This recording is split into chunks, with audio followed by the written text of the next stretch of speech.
తెలంగాణ బీజేపీకి కొత్త రకమైన టెన్షన్ పట్టుకుంది. ఎన్డీఏ భాగస్వామి అయిన జనసేన పార్టీ తెలంగాణలో గూడా వచ్చే జీహెచ్ఎంసీ ఎన్నికల్లో జెండా ఎగరవేయాలనే ప్రణాళికతో ఇక్కడ గూడా కీలకమైన వ్యూహాలతోని ఇటు జనసేన అధ్యక్షులు పవన్ కళ్యాణ్ గూడా పార్టీ ఆఫీస్‌ను ఇక్కడ ప్రారంభించడం గావచ్చు, అనేక నేతలని అక్కడ అందరిని గూడా చర్చ జరపడం గావచ్చు. ఇప్పుడు తెలంగాణ బీజేపీలో కొంత చర్చనీయ అంశంగా అయితే జరుగుతా ఉంది. ఎందుకంటే గతంలో ఏదైతే హైదరాబాదు ఏవైతే జీహెచ్ఎంసీ ఎన్నికలలో బీజేపీ పార్టీకి ఘనమైన విజయం సాధించింది. బీజేపీ పార్టీ కూడా ఊహించిన దానికంటే ఎక్కువ స్థానాలు గెలిచింది. మేయర్ సీటు కూడా గెలిచే అవకాశాలు దరిదాపుగా ఉండే నేపథ్యం కూడా చూసాము. కొన్ని సీట్ల తేడాతోనే మరి బీజేపీ ఏదైతే మేయర్ సీట్‌ను కోల్పోయిన పరిస్థితి మనం చూసాము. అప్పుడున్న అధికారంలో ఉన్న బీఆర్ఎస్ పార్టీ ఘన విజయం సాధించిన నేపథ్యం చూసాం.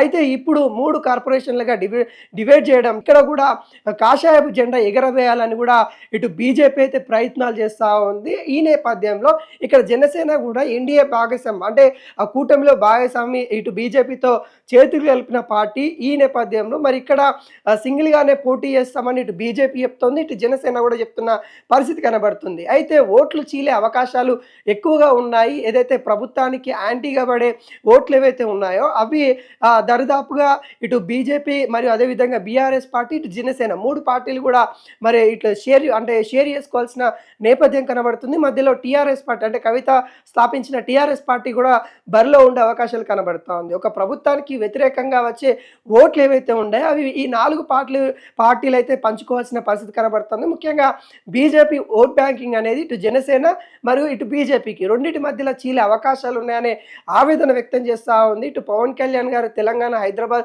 జిహెచ్ఎంసీలో ఎన్నికల్లో ఉంటే మాత్రం ఇక్కడ నష్టపోయేది బీజేపీ అని కూడా బీజేపీ నేతలు అయితే కొంత ఆందోళన చెందుతున్న పరిస్థితి కనబడతా ఉంది. ఒకవేళ కూటమిగా వచ్చినా కానీ ఇప్పటికే బీజేపీ సంబంధించిన క్యాడరు ప్రతి నియోజకవర్గంలో ఒక అభ్యర్థిని ఖరారు చేసుకుంటూ అంతర్గతంగా మరి గ్రౌండ్ లెవెల్లో ఒక పని అయితే ప్రారంభించినట్టు కూడా కనబడతా ఉంది. ఎందుకంటే గతం కంటే ఇప్పుడు మెరుగైన మరి ఫలితాలు రావాల్సిందనే లక్ష్యంతో ఇటు బీజేపీ ముందుకెళ్తున్న పరిస్థితులలో మరి ఇక్కడ కూడా మరి బీజేపీ మరి ఇక్కడ నిలదొక్కుకోవాలి అని అంటే వచ్చే అసెంబ్లీ ఎన్నికలలో గెలవాలి అని అంటే ఇవే మనకి కీలకంగా మారబోతా ఉన్నాయి. ఈ ఎన్నికలే ప్రధానికంగా మరి ఒక చర్చనీయంగా అంశం అయితే జరుగుతూ ఉన్నాయి. ఈ ఎన్నికలలో ఎవరైతే గెలుస్తారో వచ్చే ఎన్నికలలో కూడా ముమ్మాటికి వాళ్ళు గెలిచే అవకాశాలు అత్యధికంగా ఉన్నాయి అన్నట్టుగా.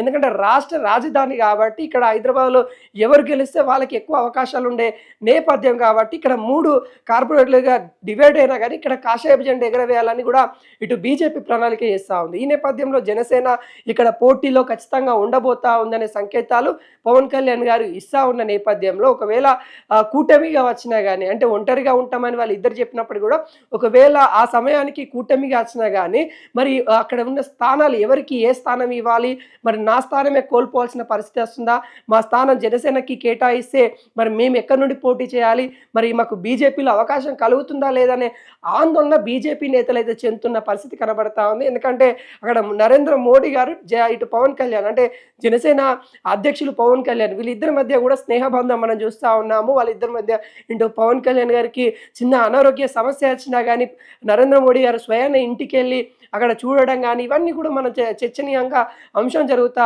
ఉంది. అంటే ఇలాంటి సమయంలో ఇటు కూటమిగా వచ్చే అవకాశాలు అత్యధికంగా ఉండొచ్చు అన్నట్టు కనబడతా ఉంది. ఈ నేపథ్యంలో ఒకవేళ కూటమిగా వస్తే మా సీట్ కోల్పోతుందనే ఆవేదన అటు నేతల్లో కూడా కనిపిస్తూ ఉంది.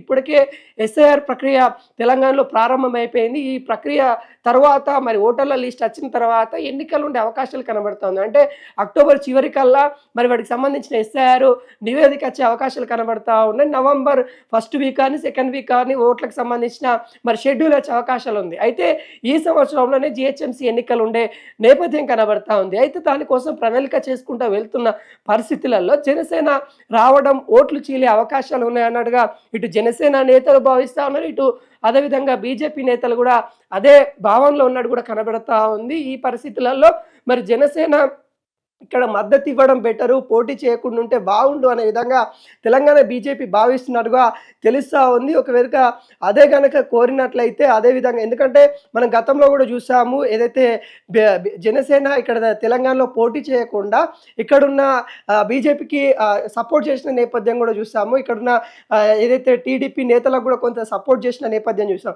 మరి ఈసారి గూడా అలానే ఉంటుందా? లేకుంటే బరిలో దిగుతామని మరి పవన్ కళ్యాణ్ గారైతే మొన్న క్లియర్ కట్‌గా చెప్పారు.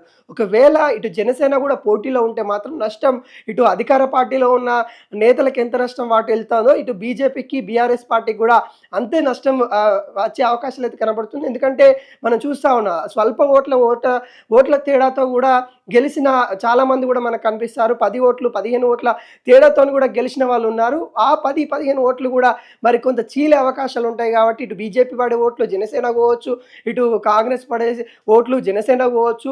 ఇట్లా ఓట్లయితే చీలే అవకాశాలైతే క్లియర్ కట్‌గా ఉంది. ఆ ఒక్క టెన్షన్ అయితే తెలంగాణ బీజేపీ నేతల్లో కనబడతా ఉంది. దానిపైన గూడా ఇటు అధినేతల్ని అంటే బీజేపీకి సంబంధించిన ఢిల్లీ నేతల్ని, పెద్దలందరిని గూడా ఇక్కడున్న నేతలు అదే కోరుతున్న పరిస్థితి కనబడుతుంది. మరి చూడాలి ఎటువంటి నిర్ణయంతో ముందుకొస్తారు. మరి